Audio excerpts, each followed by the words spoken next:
Meanwhile, at Harrington Academy... I can't help but wonder if Watson is all right. Akachi gazed skyward as he mused on his schoolmate's circumstances. Kobayashi said nothing, sighing gently to himself. And now we're the third narrator again. Emily hasn't come to school lately either, and Watson seems quite exhausted. Will you call off his training session today? There's no harm in waiting a little while longer.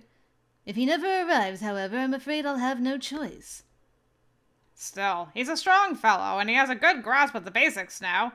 I can only wish I was that tall. Aw, poor Kobayashi.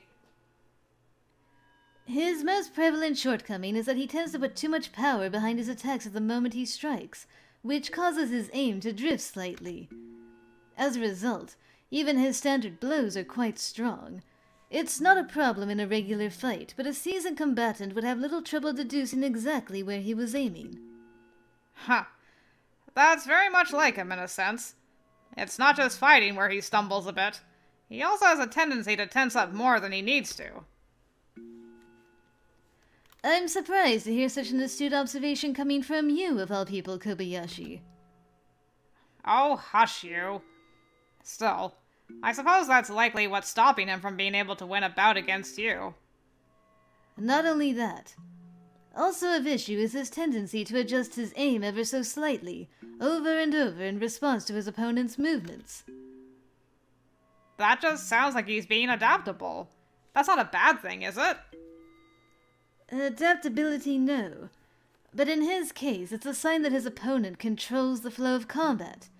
If one lacks the momentum to force his opponent to adapt to him, rather than the opposite, he will never be able to claim the upper hand. You make it sound like such a simple matter, but correcting it sounds as though it could prove quite challenging. I believe he himself has not failed to notice this flaw. Now, the only thing he lacks is an opportunity to conquer it. Akachi scanned the surroundings once more, but once again saw no sign of Watson. I guess he really isn't coming today. We might as well head back to the dorms, then. I suppose you're right. I just hope that nothing has happened to them. Finally assenting to Kobayashi's claim that Watson must indeed be otherwise engaged, Akachi set off with him toward their dormitory, all the while casting many a backward glance. Aww. Such sweet boys. That was a random aside, but I liked it. Richmond Park, our destination, lies on the outskirts of London. It is known as the largest of the city's royal parks. Despite its expansive size, it is entirely enclosed by walls and populated with a variety of wild animals. King Henry's Mound, perhaps the park's most scenic vista, offers visitors a panoramic view of the center of London. It was in that self-contained woodland that Her Majesty's fox hunt was to take place, under the watchful eye of Scotland Yard. Hunting dogs leashed at their sides. The nobles invited to attend the hunt looked out, admiring the park's scenic splendors. Sorry for the delay, Holmes. Apologies unnecessary. I arrived by carriage with my father not long ago myself. It seems he's been asked by the Queen's Guard to assist with today's security. That said, are you certain it's alright for you to be here, Miss Whiteley? Does Pendleton even... Let's not think over long about me. More importantly, has Her Majesty arrived? Not as of yet. Still, in the past, she has always come to watch the event, so I have little doubt she will make her entrance soon. This park is bounded on all sides by walls, with all the guest carriages parked in front of White Lodge. Suddenly, we heard the barking of one of the dogs. That sounds like a Jack Russell Terrier. They're a breed of small, agile hunting dogs bred for fox hunting. But I imagine there are quite a variety of hunting dogs gathered in the park today. Excuse me, a fox hunt will be taking place in the park today, and as such, the park is presently off limits to anyone who isn't on the guest list. Easily able to tell that we three youngsters did not number among the Queen's invited guests, the soldier gestured for us to leave. We came here to deliver an important message to Her Majesty. Would it be possible for us to enter? I stepped closer to the guard, raising my hand to display the ring I wore. He hesitated for a moment, but nodded, motioning us in. I was waiting for him to be like, I'm sorry, the one young man with you who does not have a ring must wait outside. I'm like, oh no, Watson. Very well. But once you finish your business, kindly vacate the premises. Of course. We won't do anything to disrupt today's hunt. Take care, then. Thank you very much. With far less trouble than I had expected, we were allowed to enter the park. Once we had, we were greeted by a familiar face. Well, look who's decided to enjoy today's hunt. And I see you've brought Miss Whiteley with you, too. Excellent timing on your part, I must say. Father, how is everything here? Well, for better or worse, we've thus far found no sign of anyone suspicious, or anyone who seems like his presence might threaten the safety of Her Majesty. I see. Is she currently in White Lodge? Not yet. She should arrive soon, however. At least on the surface, nothing seems to be out of the ordinary so far. However, there is one thing troubling me. What's that, Mr. Holmes? Well, roughly an hour ago, one of Baron Blunt's hunting dogs disappeared. Hunting dog? What breed? A Jack Russell Terrier. From all indications, it was a well-trained hound, and quite attached to the Baron as well. I see. I really hope he can be found. And I hope he's all right, I found myself saying quietly. To find an individual, be it dog or man, will be no easy task. This park is rife with wooded areas and bushes. I know. And besides, our main purpose here is to prevent an attempt on Her Majesty's life. Exactly. And that is precisely why we need to narrow down the areas where our foes may be lying in wait. As if to punctuate his declaration, Holmes spread a map of the park before us. It took but a minute before we realized that the park was far too vast, with too many potential places where a foe might lie in wait for us to investigate them all. It was then that we noticed an albatross soaring above of the park's woodlands. It made a slow loop, never seeming to drift away from that area. Look there, above the trees! There's an albatross that seems to be circling the skies about that one area. Do you think there might be a body there? Some sort of carrion, perhaps? Those were my thoughts as well. Albatrosses possess a very keen sense of smell, and if they espy a creature nearly dead, it's a simple matter for them to effortlessly glide above, trading time for the simplicity of an easy meal. Do you think it would be worth taking a look? Of course. That bird is likely not circling without reason. Wait! Let me come with you too! All right. Your knowledge could prove an asset here. If you do happen to discover anything worthy of note, I trust you to look into it as much as you're able and inform me of your findings. What will you do? I intend to find out whether any other areas of the park stand out as suspicious, rendering their priority locations for investigation. I see. I imagine pointing out the dangers inherent in your undertaking would be insufficient to dissuade you from seeing it through. That being the case, I shall simply advise you to exercise every caution, and should you happen to discover anything, I would ask that you inform me before charging in head first. Understood? Right. Watson and I sped toward our destination atop the back of Platinum Rain. Again, I apologize for asking that we take a longer route to get there. No, you were fully in the right. If we took the quickest, most direct route but were spotted by those whose presence we were trying to uncover, we would lose the crucial element of surprise. Keep a tight hold! All right. Your knowledge could prove an asset here. Suddenly, we heard the blaring of a horn behind us.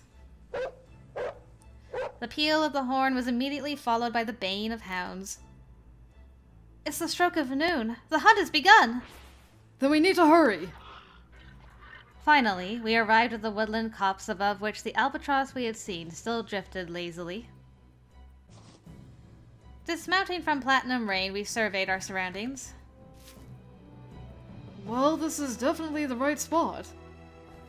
The great seafowl circling overhead seemed to pay us no regard. There's nothing here. At first glance, perhaps, but let's take a closer look. Watson scanned the ground. If the dog is here, it's likely in the bushes. It wouldn't be at all difficult to conceal the body of a small animal among the foliage. Watson bent down, peering through the grass and brush. There! Watson called out to me as quietly as he could. He hurried toward a nearby bush and pushed back its branches. From within the shrubbery, he gently lifted out a small dog. It's a Jack Russell Terrier! Now it makes sense. From the ground, this was something of a blind spot, but not from a bird's eye view. Looking skyward, I saw that the canopy of tree branches above was thin in this area, and the light of midday streamed through to illuminate the ground. He's been shot, but there's still some life in him. I wish I could help him, but I trailed off, unable to even finish my thought. Agreed. Right now, our highest priority is to find those who even now plot to take Her Majesty's life. And unfortunately, we were too late to help this little fellow. The frustration in his voice was palpable. Well, F and chat for the dog. Poor Jack Russell. Watson gently lay a sheet of cloth over the dog's still, small form, and we set about searching the surroundings. There are clear signs the dog was forcibly pushed into that bush, which shows that the culprit was here. That the dog is still alive means the shooting cannot have taken place that long ago, meaning our mark is likely not far. Watson whispered quietly to me. Look! Tracks! I pointed at a patch of ground nearby where human footprints were clearly visible in the soft earth. Let us see where they lead. Stay low to the ground as best you're able. Right! I nodded my assent, and together we began following the footprints. Though at first easy to make out, the footprints became obscured by the roots of trees, making them impossible to retrace any further. But a little beyond our position, I caught sight of something. Look! Over there! Between the trees, I was able to make out a single black carriage. It was hidden well, considering its size. Yeah, I'm like, is that a carriage?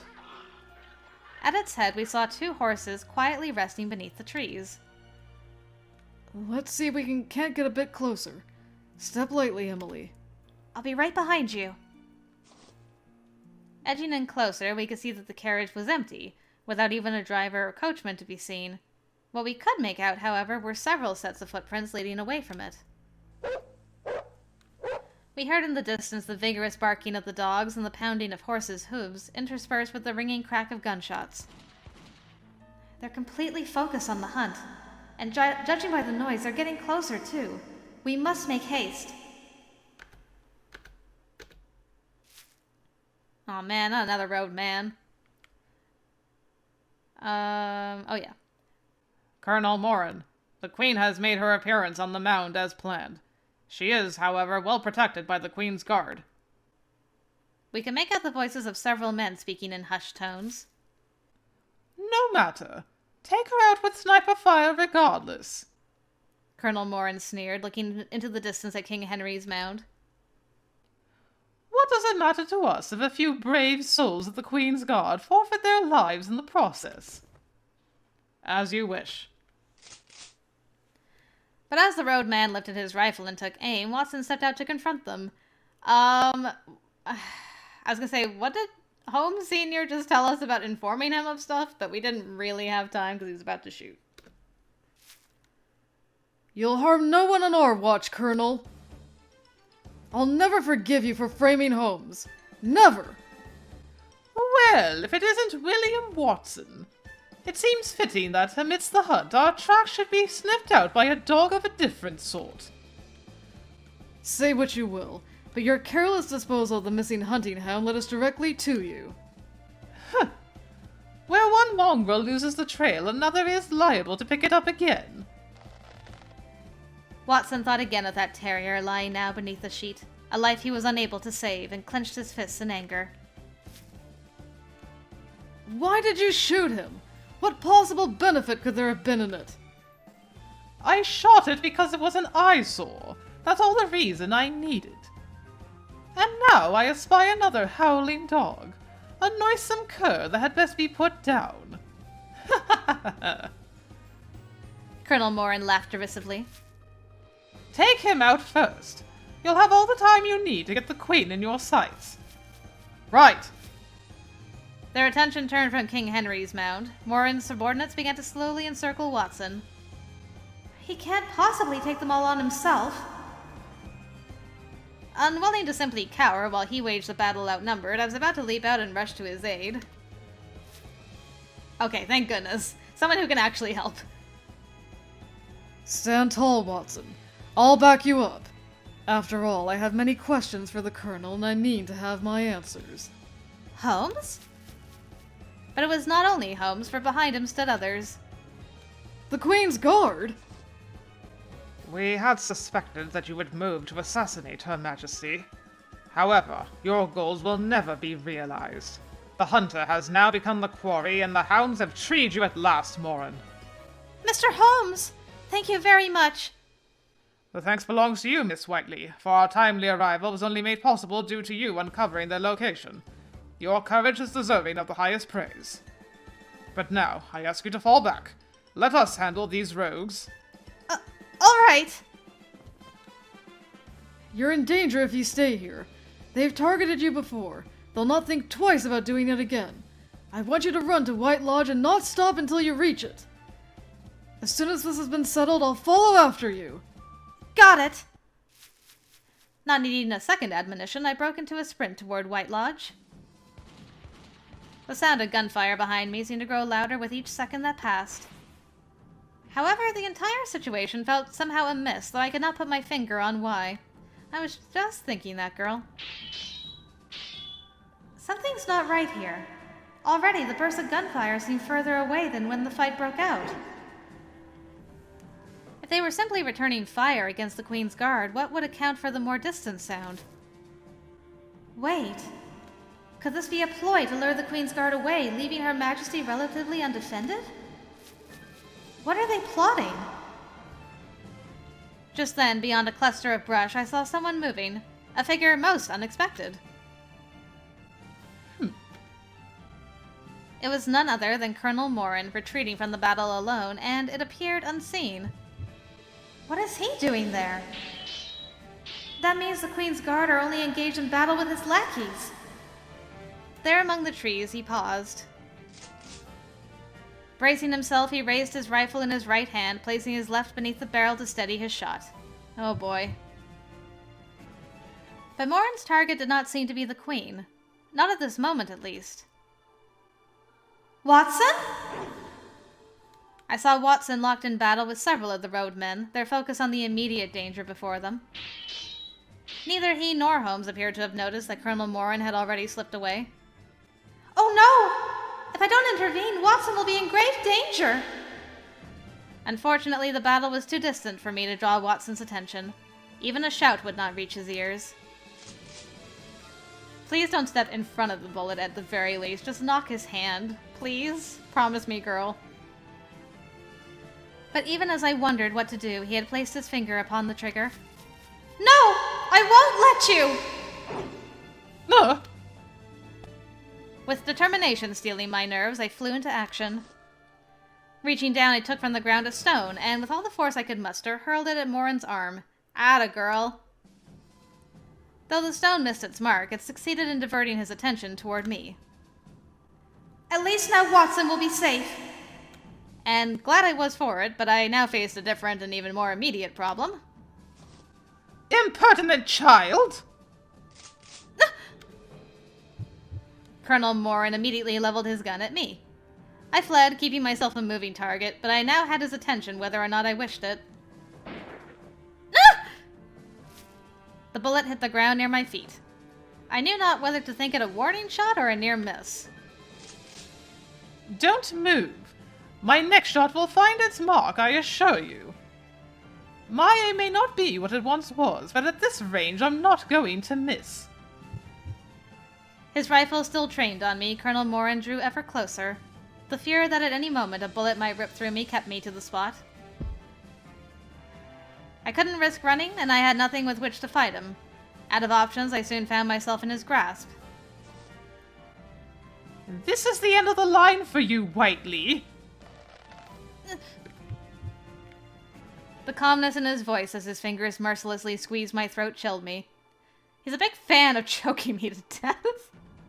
Why? You had a gun. Is that not faster? Don't think this will go as you want it to! I grabbed onto his arm with every bit of force I could muster. You should be grateful to your friends. You've lived far longer than was ever intended.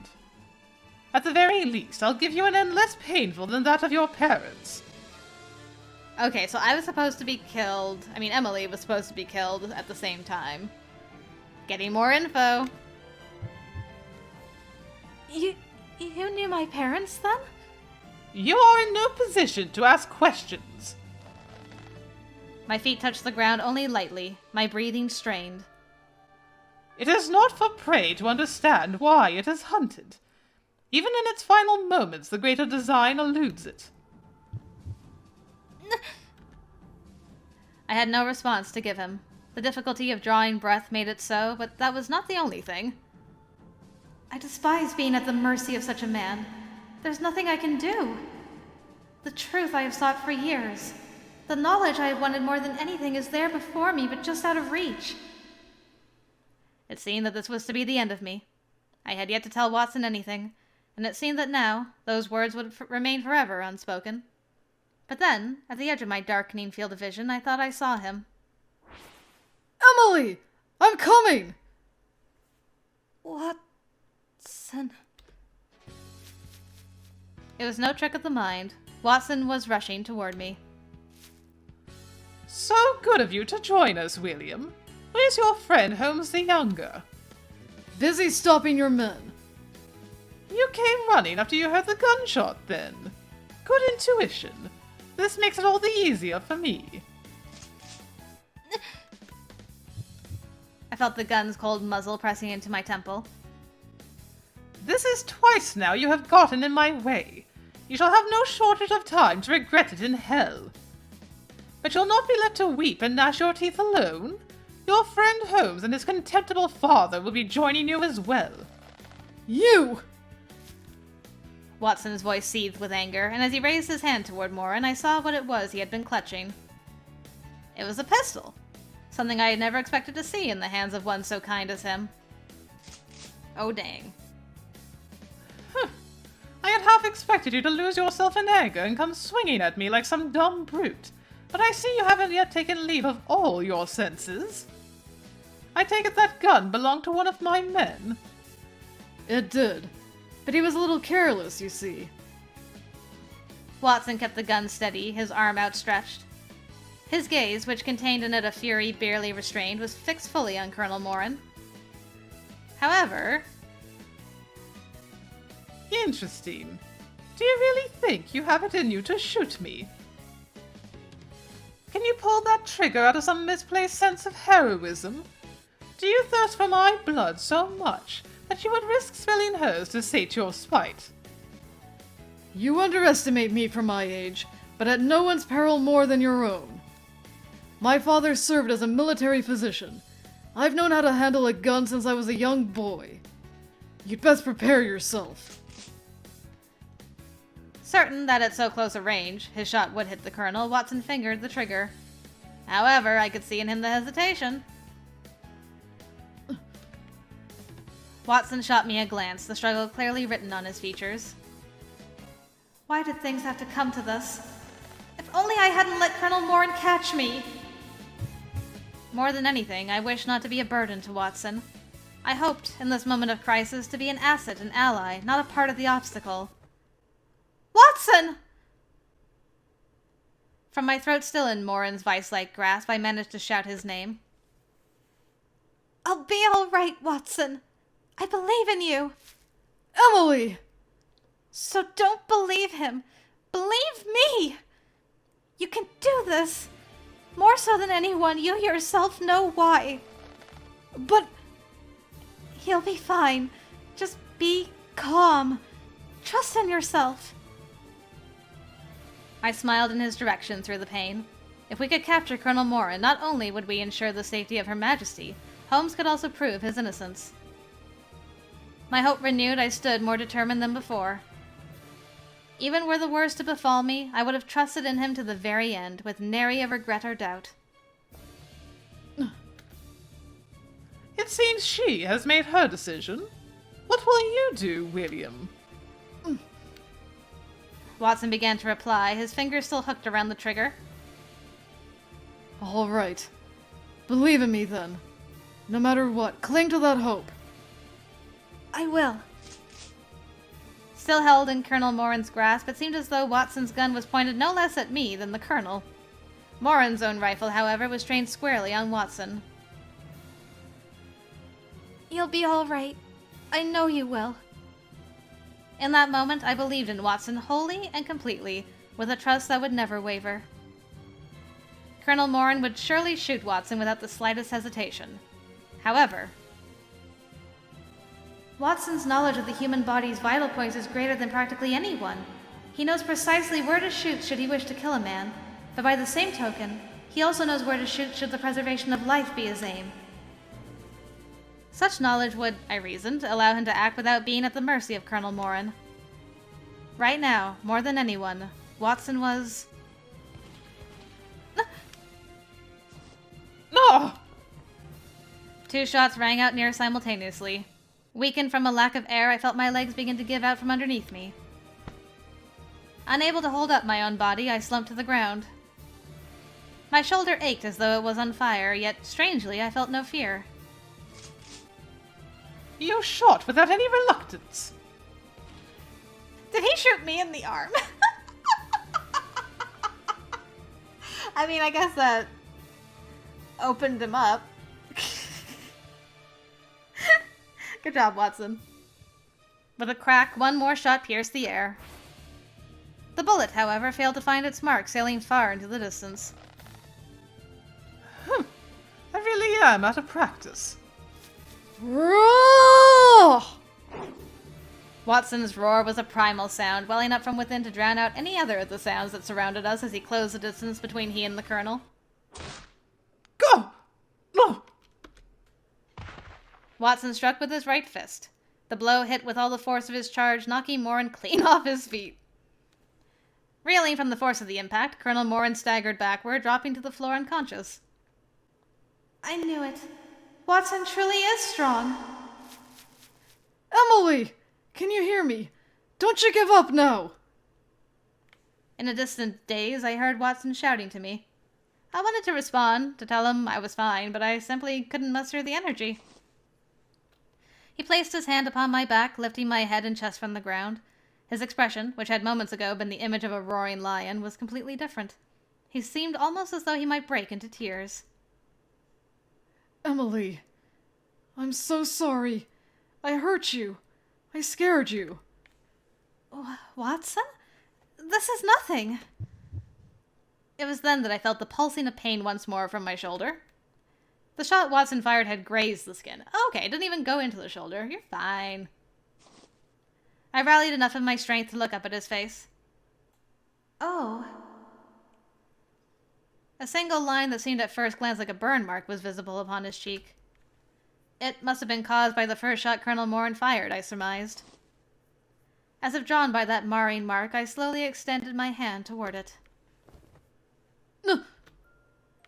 In a like manner to a child afraid of his father's switch, Watson tensed and drew back. However, I did not, gently placing my hand on his cheek. Watson, are you all right? Huh? That doesn't hurt, does it? Of course not. Barely even a scratch. That's good. I knew I was right to believe in you. But I hurt you. He grew quiet, closing his eyes. He then wrapped me in a snug embrace. The warmth of being in his arms spread throughout my body. I felt the rhythm of his heart, and for a brief moment, all I wanted was to let out the pent-up fear I had been holding in. I'm fine. I've taken more dangerous spills simply tripping over my own feet. My arm seems to be all right as well. You just went through a harrowing experience. You don't need to force yourself to grit your teeth and smile. Even with your life in the balance, you didn't call out for help. Instead, you called out to me with encouragement. Why? Because I wanted to believe in you. In that situation, I felt as though that was the most important thing I could do.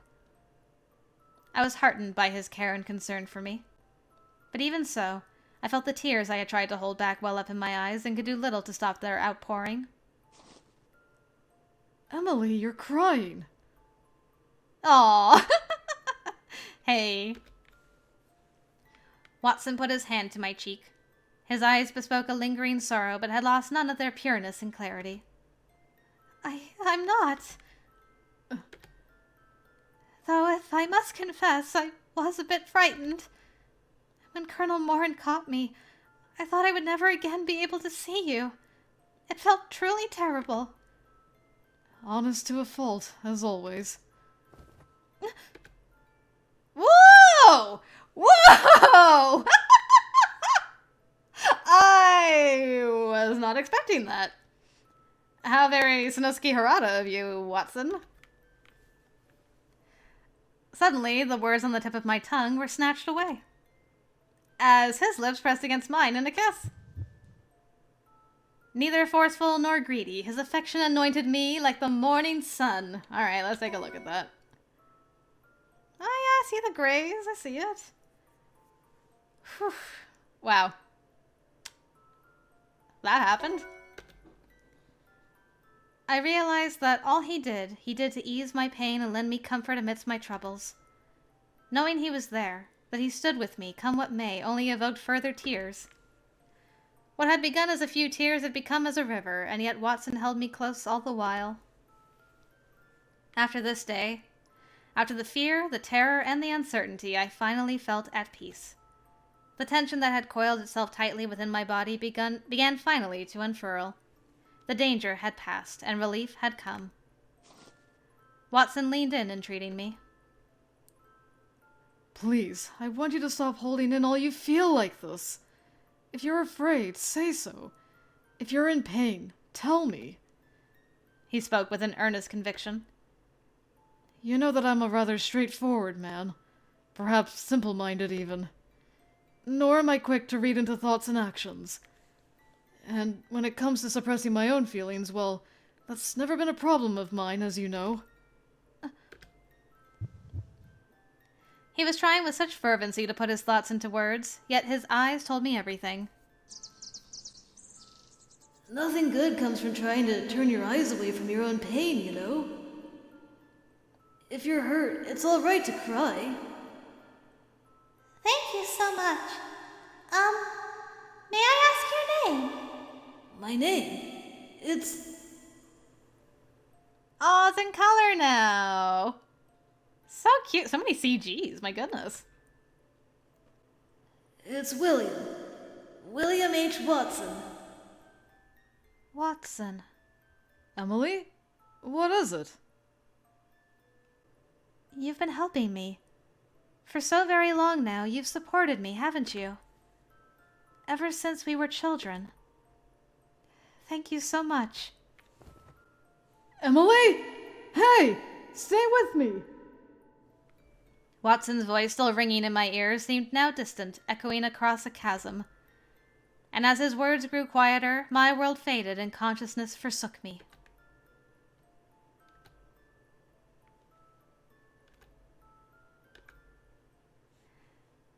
To be continued.